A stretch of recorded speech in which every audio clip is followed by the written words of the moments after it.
How do you ensure that you're not suffering unnecessarily? Pain can be a useful signal. It can tell you to move away from certain things that are suboptimal. Pain is good. Pain is bad. I mean, in the gym, to give a gym example, they found that the pain that you experience when you're going to work out, and there's a difference between like massive joint, like, oh, I just snapped a muscle, and like just feeling bad. But feeling bad has zero correlation to your performance in the gym. And so I remember reading that for the Olympic, weight teams, they talked about that. And I was like, oh, well, if it has no correlation, then it's almost irrelevant and I can just keep living my life. And so I think the ultimate version of the resilience that you were referencing earlier is, rather than, in the beginning, you're like, I feel bad. And then you think that should weigh on the decision of whether you do the thing that you're supposed to do. And then you start realizing that you can do the thing even though you don't feel good about it. And you start hypertrophying it. But I think the ultimate version of the hypertrophy, when the muscle becomes a tendon or it just becomes fused, is when you don't even consider how you feel. It's just not a thought. You just do it. Things are not what they are. Things are what we think they are. For instance, you're doing a hard workout, which gives you a signature feeling. You're laid on the floor, panting, heart rate at 180, sweating from everywhere with the taste of metal in your mouth. This is oddly enjoyable. But if this exact same sensation was to spontaneously occur in your car while sat in traffic, you'd call an ambulance for fear that you're having a heart attack. Framing is everything. Rory Sutherland says, sometimes you just want to stand in the corner and stare out of the window. The problem is, when you're not smoking and staring out of the window, you're an antisocial, friendless idiot. If you stand and stare out of the window with a cigarette, you're a fucking philosopher. The power of reframing things cannot be overstated. It's significantly easier to find a way to reframe your experiences as enjoyable while you improve them, rather than waiting for them to be done before you give yourself license to be happy. So a friend of mine, she's a very, very successful therapist, and she always asks her patients when they come to her and say some terrible thing happened. She said, what would it take for this to be amazing? And so, for example, lady comes, says, we're getting a divorce. And she says, so what would it take for this to be amazing? And so it just completely shifts the reality of like, okay, how could this be an amazing thing that could happen to me? And this is relevant for me, shifting gears, because we just had a big tryout inside of our company for a presentation slot that we have an event. So we had a bunch of the leaders in the company. It was like the fucking Hunger Games. Yeah, we put a cash prize out. Fight to the death, pitchforks. We did. No, we put a big cash prize out there. Oh yeah, I totally did that. I told them, I was like, I'll have no expression, just in a toga. Yeah, exactly. And I could tell that some of them were nervous. And I thought about this because I speak a fair amount, and I don't get a lot of nerves in general, and I have a whole bunch of thoughts on that. But the most basic one is that if you're still feeling anxiety, which many of them were like, hey, I'm so nervous, or hey, I have a lot of anxiety before going up. I thought about it, and champions just interpret anxiety as excitement.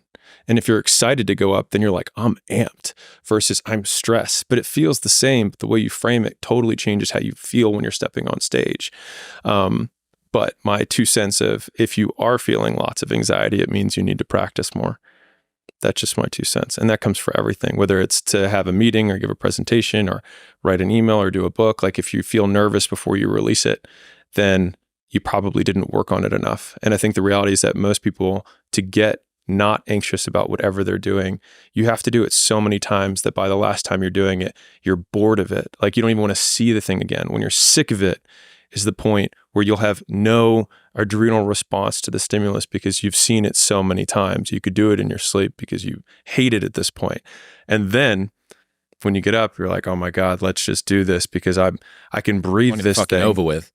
Yeah. What's the gap between your expectation of what is going to happen and the requirement that you need to perform, right? This is where I need to be, and this is how I think I'm going to perform, as opposed to the other way. So I saw this firsthand when I did the live tour last year.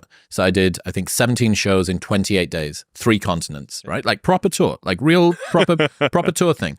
And, I did 4 work in progress shows and then that run all around UK, Ireland, Dubai, Canada, US, Canada again, US again.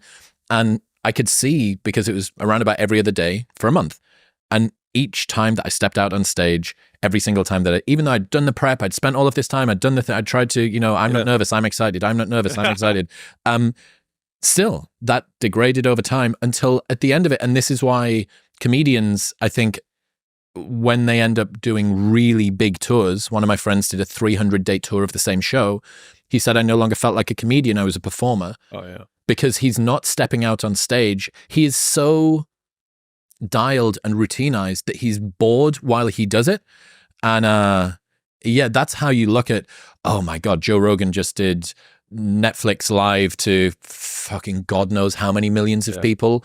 The metropolitan area of San Antonio's internet probably went down for him to be able to get that connection moving. And how could he do that? Well, all of these people watching and all the rest of it. That set that Joe did, I've seen at the Vulcan Gas Company downtown in Austin, and I've seen it at the Mothership in different iterations for coming up on 3 years now. And his last special was 6 years ago. That guy has said those sentences and waited those times and got those laughs and understood the inflections and the little pauses he needs to do maybe 300 times on that one set. There's no more degrees of free. The only thing that could go wrong is a real quirk mistake that's kind of, to be honest, out of your control. If you misspeak a word when you're paying attention, that's not your fault. So yeah, that's how people have unbelievable performance ability. And if we think of confidence as the percentage likelihood of what we think is going to happen will happen as a predictive metric, then in order to be more confident, we want to have more proof that what we think will happen will happen. And so the easiest way to do that is to do it a lot of times. And so it would be reasonable to say that you're confident that it will go the way you want because it has gone the way you've wanted so many times in a row before. I've just realized, I've never thought of this before, the fact that the word confidence as in how we describe it from a psychological perspective and confidence as in the interval level that you have numerically are the same fucking word. That's so funny. Operationalizing. You start going to girls and you start tanking, and then 1 out of 10 times it goes well, and then you do it another 10 times, and 2 out of 10 times goes well, and then 4 out of 10 times, and then 8 out of 10 times, and all of a sudden you're confident because you have a high degree of predictive power when you say it will go this way. That's such a good reframing of confidence, and the best part is you get to use the same word. And you can boil it down to inputs. You just have to do more.